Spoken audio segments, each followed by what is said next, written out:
Guys, कैसे हो आप लोग। हम पढ़ रहे थे डी ब्लॉक। ठीक है, डी ब्लॉक के अंदर अपन ने क्या था, उनके जो एलिमेंट्स है ना, उनकी जो मतलब त्रिज्या वगैरह, उनकी नेमिंग, उनकी जो ट्रिक थी, इन सब के बारे में पढ़ लिया था।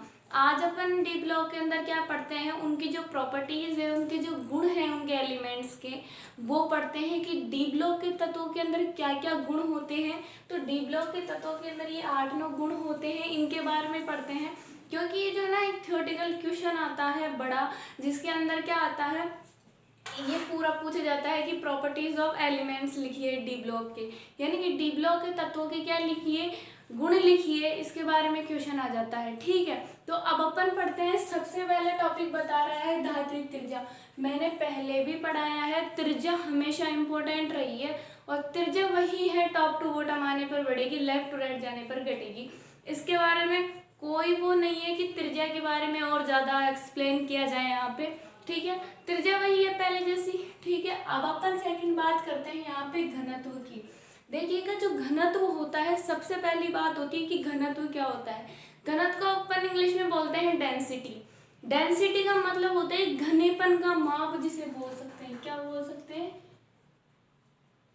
घनेपन का माप।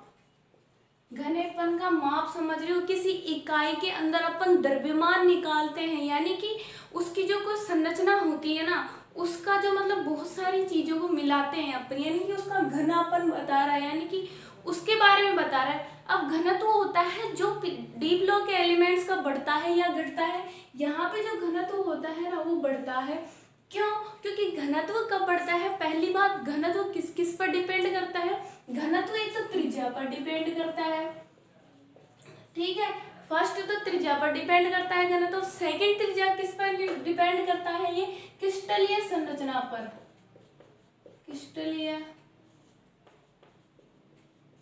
क्रिस्टलीय संरचना पर जो क्या होता है, घनत्व निर्भर करता है।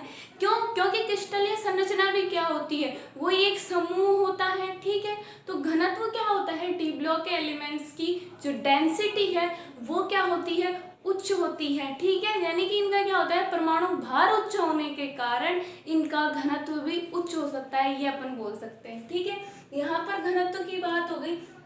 अब यहाँ पे एक चीज आती है कि अंतराकाशीय यौगिक का निर्माण। सबसे पहले अंतराकाशीय यौगिक के निर्माण से पहले ये पता होना चाहिए कि अंतराकाशीय स्थान होते हैं। अंतराकाशीय स्थान, देखो पी ब्लॉक के जो एलिमेंट्स है वो क्या होती है, धातुएं होती है। ठीक है, क्या होती है, धातुएं होती है। और अंतराकाशीय स्थान क्या होता है, ये जो डी ब्लॉक के एलिमेंट्स की जो धातुएं होती हैं, उनके अंदर छोटे छोटे जो रिक्त स्थान पाए जाते हैं, उनको क्या कहते हैं अपन, अंतराकाशीय स्थान बोलते हैं। अब ये जो धातुएं है ना, इन धातुओं के मध्य क्या होती है, अधातुएं आ जाती है। अधातुएं आ जाती है, जो अंतराकाशीय स्थान थे ना, इनमें क्या होती है, धातुएं आ जाती है, जिससे क्या होता है, ये क्रिस्टल का निर्माण कर लेता है, यानी कि ये क्या कर लेता है, एक अंतराकाशीय यौगिक का निर्माण कर लेता है। समझ में आ रही है मेरी बात, मैं क्या बोल रही हूँ कि अंतराकाशीय यौगिक का निर्माण कब होगा, जब धातुओं के जो अंतराकाशीय स्थान है उनके मध्य कुछ अधातुएं आकर जुड़ जाएगी, तो वो क्या बना लेगी, अंतराकाशीय यौगिक का निर्माण कर लेगी। ठीक है, ये अपना थर्ड टॉपिक कंप्लीट हो गया।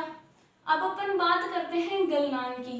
देखो, जो गलनांक होता है वो क्या होता है, गलनांक का मतलब यही होता है कि यहाँ पर जो डी ब्लॉक के एलिमेंट्स होते हैं ना, इनका गलनांक क्या होता है, उच्च होता है। यानी कि गलनांक उच्च है तो अपन को उसको ऊर्जा ज़्यादा देनी पड़ेगी। ठीक है, किसी को गलाने के लिए धातुएं हैं तो उनको ऊर्जा ज़्यादा देनी पड़ेगी गलाने के लिए। गलनांक उच्च है तो ऊर्जा ज़्यादा देंगे अपन, तभी तो गलेगा वो वस्तु। ठीक है, यानी कि इनका जो गलनांक होता है वो भी क्या होता है, ज़्यादा होता है।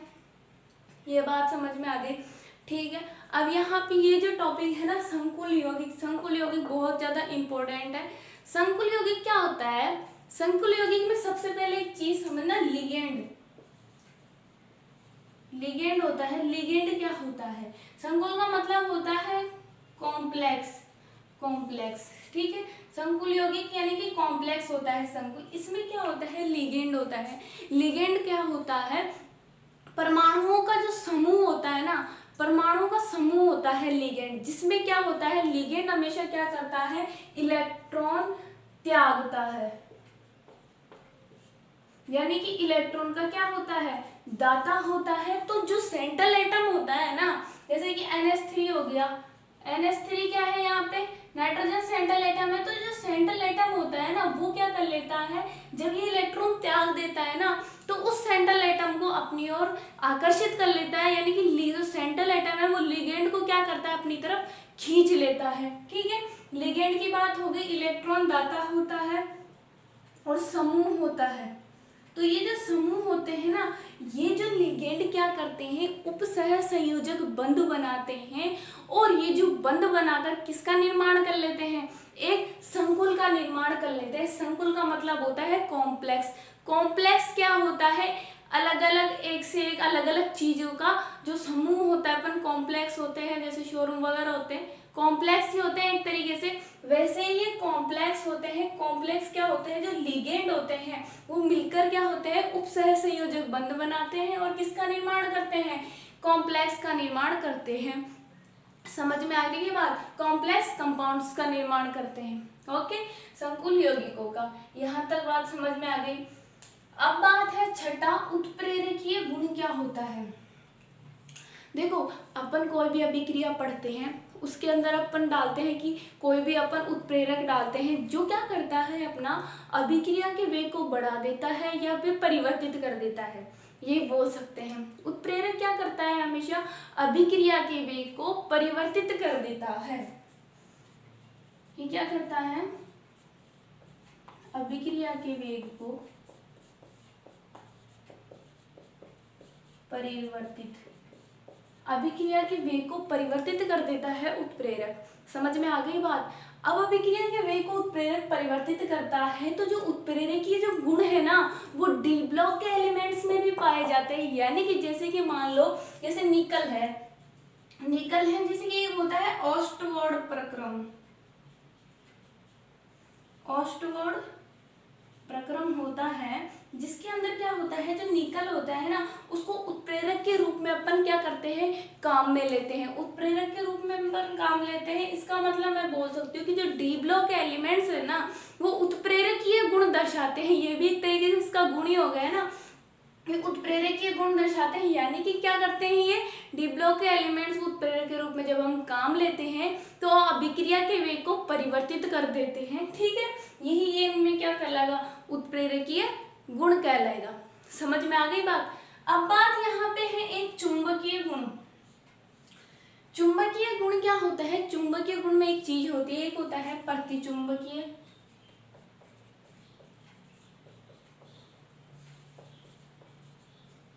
और एक होता है अनुचुंबकीय। देखो, प्रतिचुंबकीय और अनुचुंबकीय क्या होता है, जिसके अंदर युग्मित इलेक्ट्रॉन हो ना, वो तो क्या होता है प्रतिचुंबकीय, और जिसमें क्या हो अयुग्मित इलेक्ट्रॉन, वो क्या होता है अनुचुंबकीय गुण होता है। यानी कि अब अपन को ये देखना है कि जो डी ब्लॉक के एलिमेंट्स हैं वो प्रतिचुंबकीय गुण चुंबकीय गुण तो दर्शा रहे हैं, अब प्रतिचुंबकीय गुण दर्शाते हैं या अनुचुंबकीय गुण दर्शाते हैं। तो मैं यहाँ पे ये बोल सकती हूँ कि इनके पास अयुग्मित इलेक्ट्रॉन होता है, क्योंकि अपन ने पीछे पढ़ा था कि डी ब्लॉक के जो एलिमेंट्स होते हैं ना, उनमें एक डी ऑर्बिटल खाली होता है, एक डी ऑर्बिटल खाली होता है, यानी कि अयुग्मित इलेक्ट्रॉन होगा। अयुग्मित इलेक्ट्रॉन होगा तो वो क्या होगा, अनुचुंबकीय गुण दर्शाएगा। ठीक है, यानी कि डी ब्लॉक के तत्व होते हैं वो चुंबकीय गुण दर्शाते हैं, इनमें अनुचुंबकीय दर्शाते हैं। अब अनुचुंबकत्व जो होता है ना, वो भी दो चीजों पर निर्भर करता है। अनुचुंबकीय जो चुंबकीय आघूर्ण होता है ना, वो दो चीजों पर निर्भर करता है, देखना। ठीक है, अनुचुंबकीय भी किस किस पर निर्भर करता है, देखो ये निर्भर करता है, देखो चुंबकीय आघूर्ण होता है ना, इसका चुंबकीय आघूर्ण होता है वो किस पर निर्भर करता है, तो कक्षीय चुंबकीय आघूर्ण प्लस चक्रीय चुंबकीय आघूर्ण, कक्षीय चुंबकीय आघूर्ण प्लस चक्रीय चुंबकीय आघूर्ण। अनुचुंबकत्व होता है ना, इसका अनुचुंबकीय गुण वो क्या होता है, इसका जो चुंबकीय आघूर्ण होता है वो क्या होता है, कक्षीय चुंबकीय आघूर्ण और चक्रीय चुंबकीय आघूर्ण पर निर्भर करता है। इसे म्यू एल से डिनोट करते हैं, इसे म्यू एस से, सर्कुलर हो गया ना, जैसे म्यू एस से डिनोट करते हैं। समझ में आ गई बात। इसके अंदर भी जो कक्षीय चुंबकीय आघूर्ण होता है ना वो नगण्य होता है, और जो चक्रीय चुंबकीय आघूर्ण होता है ना उस पर निर्भर करता है। कौन? ये चुंबकीय, इनका चुंबकीय गुण। यहाँ तक बात समझ में आ गई? ठीक है। अब यहाँ पे बात आती है अपने पास कि जैसे तो ऑक्सीकरण अवस्था है इसके गुण में नहीं आती है, लेकिन अब मैं अपन यहाँ पे इसकी बात करते हैं कि इनकी ऑक्सीकरण अवस्था क्या है, कितनी होती है। डी ब्लॉक के जो एलिमेंट्स है ना उनकी सामान्य ऑक्सीकरण अवस्था होती है +2 ऑक्सीकरण अवस्था होती है। लेकिन जैसे जैसे इनका परमाणु क्रमांक बढ़ता जाता है इनकी ऑक्सीकरण अवस्था भी क्या बढ़ती जाती है, ऑक्सीकरण अवस्था भी बढ़ती जाती है।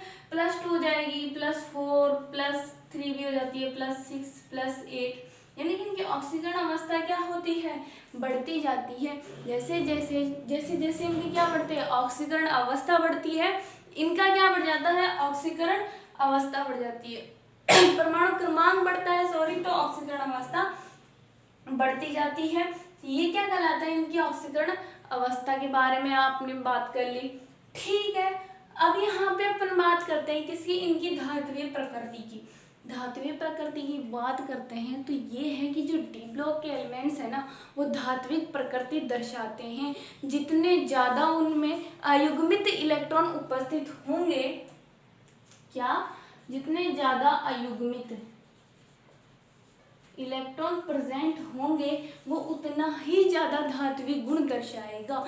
क्या बोल रहे मैं, जितने ज्यादा अयुग्मित इलेक्ट्रॉन प्रेजेंट होंगे उसमें वो उतना ही ज्यादा धात्विक प्रकृति दर्शाएगा। ये डी ब्लॉक के तत्वों की क्या हो गई, धात्विक प्रकृति की बात हो गई। फर्स्ट क्या था अपने, धात्विक त्रिज्या के बारे में बता दिया। घनत्व हो गया वही घनेपन का माप। थर्ड है अंतराकाशीय यौगिक का निर्माण, जिसमें अंतराकाशीय स्थान पढ़ेंगे। फिर ये गलनांक के बारे में बता दिया, संकुल यौगिक पढ़ लिया कॉम्प्लेक्स के अंदर, उत्प्रेरकीय गुण पढ़ लिया, अभिक्रिया के वेग को परिवर्तित कर देता है।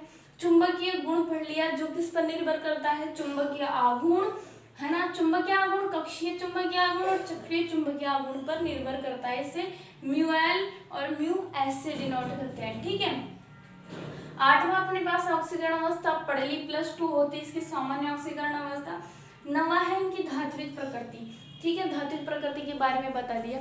अब क्या है, जो डी ब्लॉक है ना इसके अंदर कुछ ज्यादा था नहीं, जो था अपन ने पढ़ लिया। ठीक है, अब अगली जो है ना अपन ने 3 यूनिट कर ली थी, जिसके अंदर अपना पी ब्लॉक था और एस ब्लॉक था। अब अपनी चौथी यूनिट चलेगी, कार्बाइड चलेगी। ठीक है, तो आज का तो लेक्चर इतना ही है, चौथी यूनिट पढ़ेंगी फिर अपन नेक्स्ट लेक्चर में।